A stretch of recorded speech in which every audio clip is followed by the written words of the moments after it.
Calling their ranks. Alize would have you help her finish her patrol. Here's what we'll do. I'll take the east side of the inn, and you clear the west.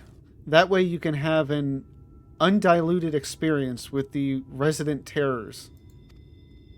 These marks on your map are where the usual trouble spots are. You can assume that any beast with a white hide or carapace is a sin eater, but you'll know for sure soon enough when they come slavering after your ether. Remember, it's kill or be killed with these monsters.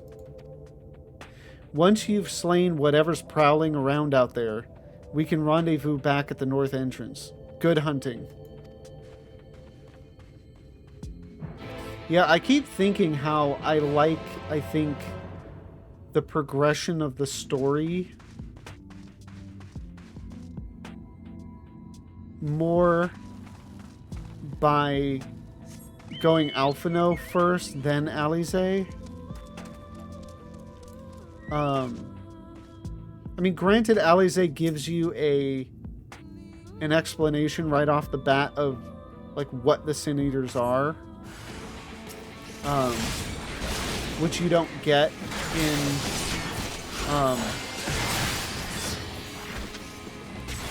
in Alphino's portion. But you get lightly kind of introduced a bit more to Sin Eaters through his, and then get, the full-on explanation with her.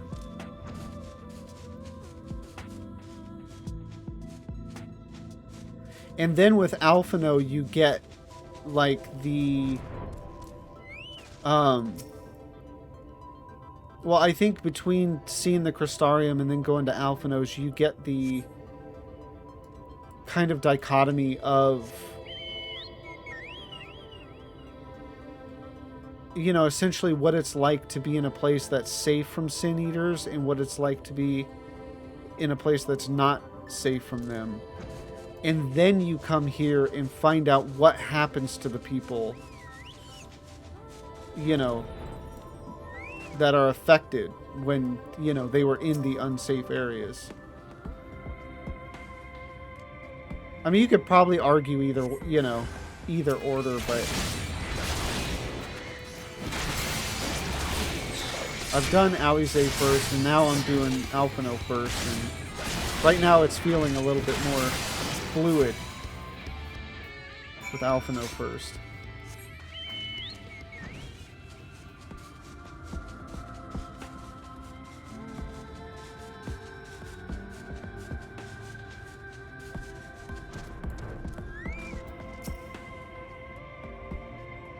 How did you fare? Ah, I thought there might be one or two lurking on the fringes. Nothing out of the ordinary for this area. I expect you noticed it yourself, but individually these lesser Sin Eaters are no more deadly than any natural predator you might encounter in the desert. It's when they appear in numbers that they pose a threat. Much like the Void Scent, they have an unfortunate tendency to flock to the strongest of their kind. Thus, when a powerful Sin Eater goes on the hunt, it might be attended by a veritable swarm of weaker kin. Imagine an army of such creatures descending on a village or hamlet. Well, we won't have to imagine too much longer. That's the basic idea behind my patrols, to cull their ranks often enough that their numbers won't be overwhelming when the big ones come out to play. And you've certainly helped on that front. Let's report our victories to Tesleen, shall we? Now that I think about it, are there any wild Sin Eaters? Do we, is there anywhere in the overworld that you can go and just see, groups of Sin Eaters?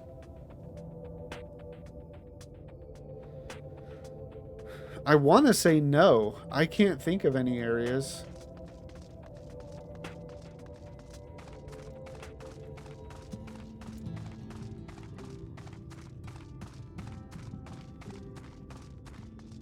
I mean, I guess that keeps them kind of special and, you know, doesn't overuse them. Makes them... I mean, you can actually make them a threat when you want them to be a threat versus, you know, if they're just some random... They're just randomly spotted throughout all the maps. You know, unless they actually made them really difficult to deal with. Which they don't tend to do with any mobs, you know, save for obviously the hunt mobs, but she hasn't been telling you stories, has she? Oh gods. I mean, not much. She starts telling me a story and then immediately cuts it off. It's kind of frustrating. Alize tells me you helped out on her patrol. You have our thanks and my apologies for leading you from one battle to another ever since the moment we met. In any case, I'm glad to see the two of you found each other. You have no idea how badly Alize has missed your company. Everything is always, if Lavenza were here, she would... That's an exaggeration, and I don't sound like that either. I was simply trying to view matters from another perspective, and I respect Lavenza's methods. Honestly, after seeing her in action, I can understand why. The way she leaps into the fray without hesitation is really something to behold. I might be a little smitten myself. They, you know, do a good job of building up Tesleen. Although I've well, it makes me think of Moonbrita, where it's a character you're introduced to. You know, she sticks around for a few quests, and then she's gone.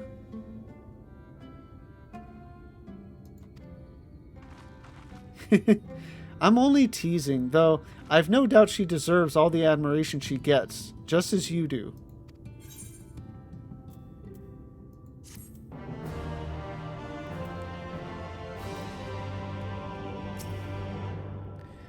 This is what I get for sharing. Maybe I'll just head out on another patrol.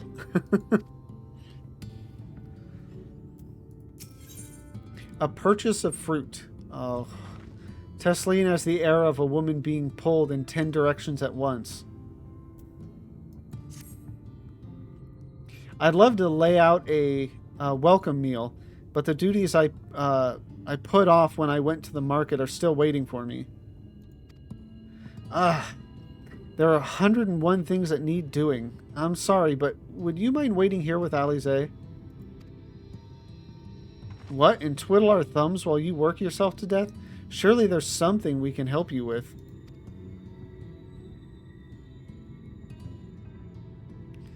I could do with a hand, it's true. Thank you. You can start by helping me sort out the larder, Alize. While we do that, could you tend to a few patients, perhaps? There are 3 in particular I meant to visit. It's just a matter of saying a few words to them and seeing that their skin isn't caked in stand. Their names are Ponel, Todden, and Halric. They may not give much in the way of a response, but I promise they'll be pleased to meet someone new.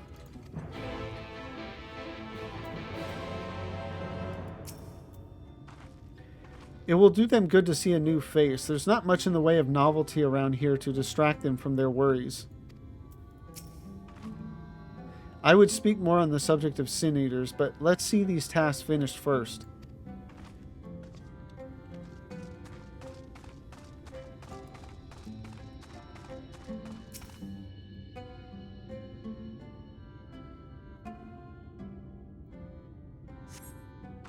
Thank you.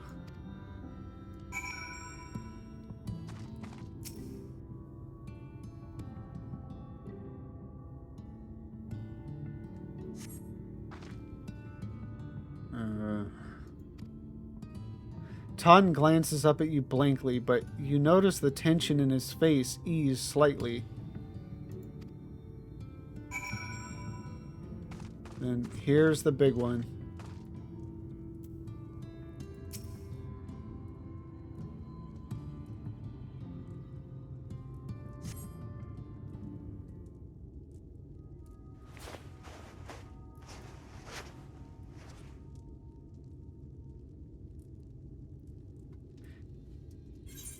Halric remains utterly still as you wipe the sand from his cheek.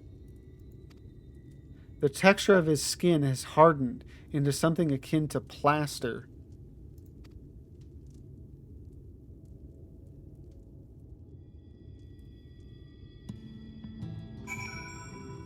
It's interesting too how they kind of back up in description in words how the Sin Eaters look, because they look like they would be made of some kind of plaster or something.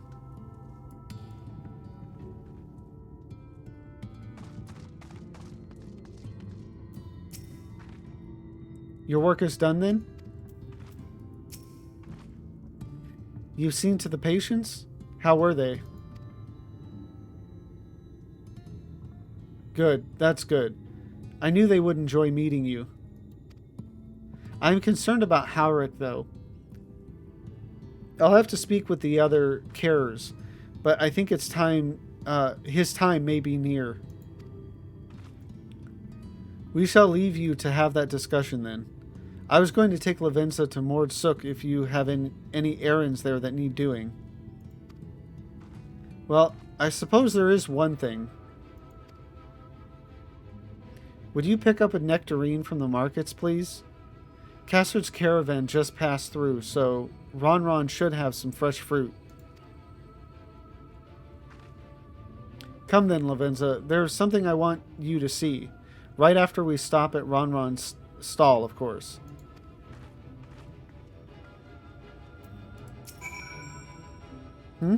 Oh, my jobs are all under control now, thank you. Go and spend some time with Alize. So I was just thinking, was she at Mordsuk? Yeah, I'll just... I may just not be remembering correctly, but... You know, they talk about how Halric's, time may be up. And yet... Like, he never turns through all of 5.0 and into... I don't recall what patch it is where they finally figure out how to cure people. I mean, again, like, the amount of time that passes is wonky. It feels longer than it actually is.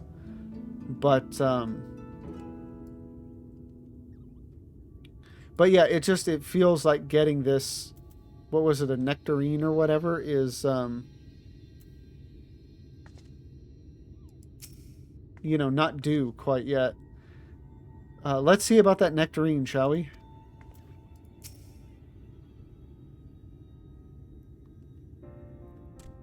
Oh ho, back again, are you? You need another taste of Ron's wares? Actually, we're looking to buy a nectarine. Do you have any in stock? Ah, yes, nectarines, peaches, grapes. Fresh and juicy.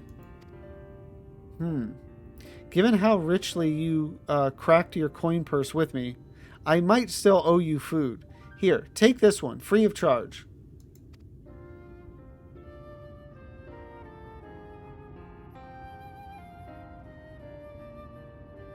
Gods, I've never seen a Mord merchant give away something for nothing before. How much coin did you spend here? Oh yes, I'll take a jar of honeyed worms as well.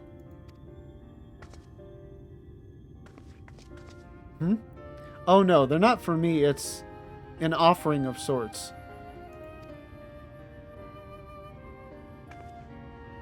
The worms, if you please? Only the best wrigglers for you. Come again, my friends.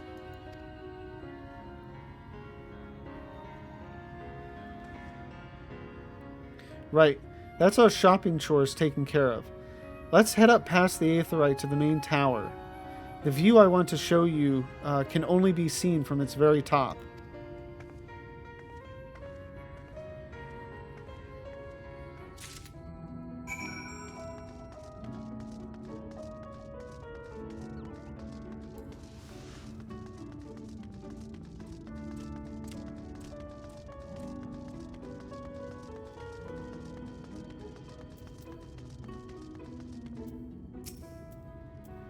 You need something? Here are your precious worms. That buys us a trip to the top of the tower, does it not? Glazed wrigglers? You actually brought them? I really shouldn't let you, but just this once, alright? Only once. Never fails. Shall we?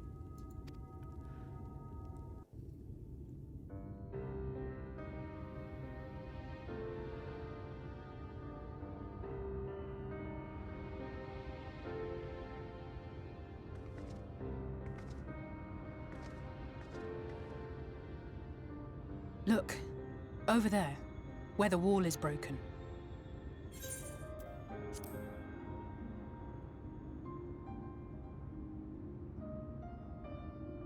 Do you see what lies beyond? That's what the land became after the light flooded in. An empty white nothingness. Life cannot exist in such conditions. The primordial light would wreak havoc on the body's etheric balance.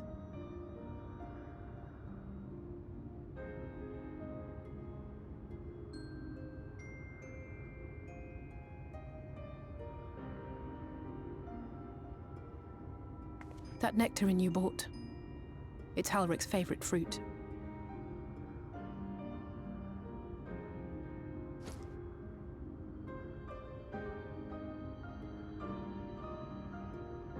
Most of the patients, Halric included, survived the attacks of powerful eaters. But their fate was sealed all the same. The monster's corruption has entered their bodies, and their very essence is being subsumed by light. The twisted state of the world itself just makes matters worse. Under normal circumstances, a person's ether naturally tends to equilibrium.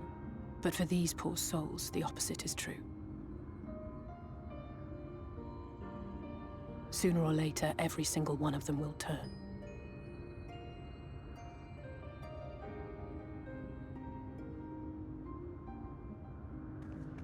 Tesleen and the patients, they all know this.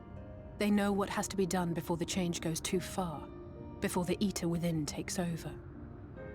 The preferred method is mixing poison into their favorite food. In my time here, I've borne witness to a lot of last meals.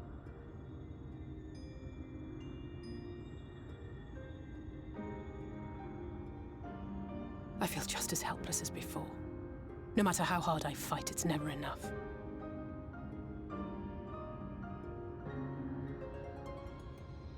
But it's a war I mean to wage, nonetheless.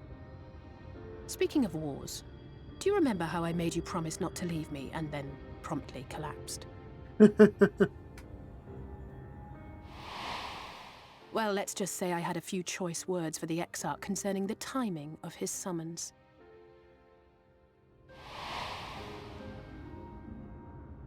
But even if the fault lay with someone else, I couldn't shake the feeling that I'd abandon you on the battlefield.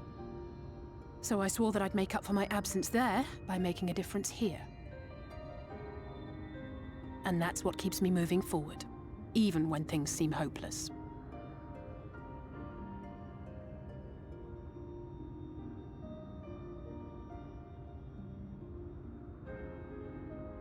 On which note, it's time we headed back. The longer we keep Tesleen waiting, the harder this will be for her.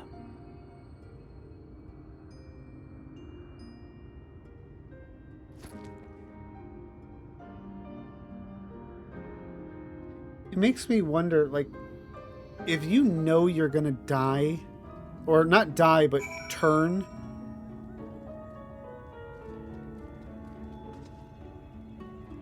I mean, it makes me wonder why, you know, you wouldn't just take the poison food from the get-go and be done with it. I mean, just because I imagine, well, I don't know, the way they look, I don't know how much pain they're actually in before eventually there's just almost nothing there. But then again, they could be in immense pain, they just can't show it. I don't know.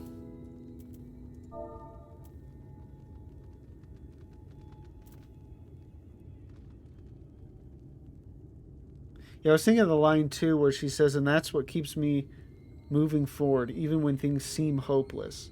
On which note, it's time we headed back. It's just, I think it's a good use of words there, you know, of, you know, essentially saying, like, things there are hopeless. I don't know, it was just something I appreciated. No one is allowed here without permission, especially not outsiders.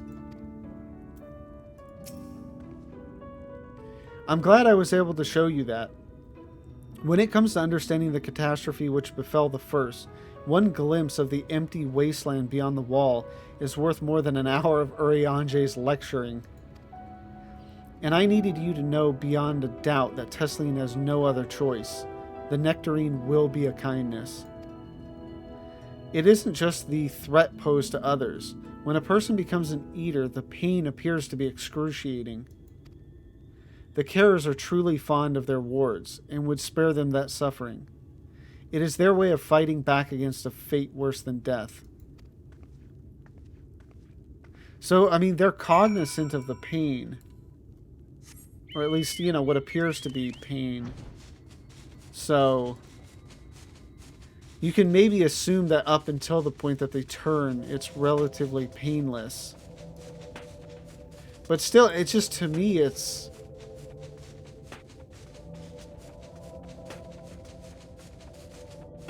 It almost seems a service more to the carers than to yourself to wait it out. You know, because to give poison food to somebody that at least at present seems healthy, you know, maybe mildly sick or whatever, you know, would just be tough to do. But then again, if you're that healthy, you could just do it yourself. I don't know. I mean, again, there is that instinct or whatever to survive and hope and whatnot, but I mean, this is 100 years. I don't know. I don't think it said exactly when the Sin Eaters started to come. I think it was just after the flood was stopped is when they came. But it didn't indicate if it was right after or some years later or what. Go ahead. I think she's been waiting for us. You're back. I hope you had a nice time. Did you manage to find a nectarine?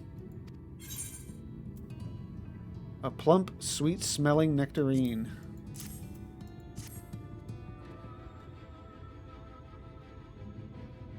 Thank you. Alize's explained why I wanted this, has she? I can see it in your eyes.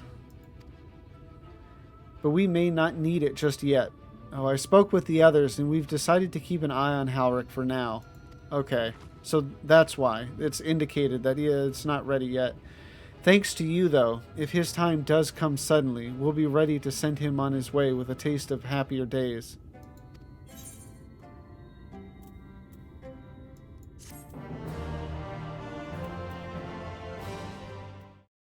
Thank you for watching this video. Tonight, as you could expect, was amazing. Shadowbringers, I'm pretty sure just all of these are going to start with, it was amazing, it was spectacular, just because it's Shadowbringers. But yeah, we got a lot done, and we just entered into Ilmeg, which is one of my favorite zones from the expansion, so I look forward to doing that on the next stream. I do want to thank Smokin' Hot Ginger, a regular of mine, semi-regular of mine, for raiding the channel tonight. Obviously, I'm still a very small streamer, and any support I can get is much, much appreciated. So I just wanted to give them a shout out and maybe check them out as well. I gotta share the love. But yeah, again, thank you for watching this video. If you enjoyed it, please don't forget to like, comment, and subscribe. And like Smoking Hot Ginger, please come join live. The link to my Twitch is in the description down below. So, and the schedule is on the page, but it's Tuesdays through Saturdays, 3 p.m. to 9 p.m. currently. Who knows what it'll be eventually, but as of the recording of this, that's the schedule. So, as I said, thank you again for watching, and I hope you have a good one.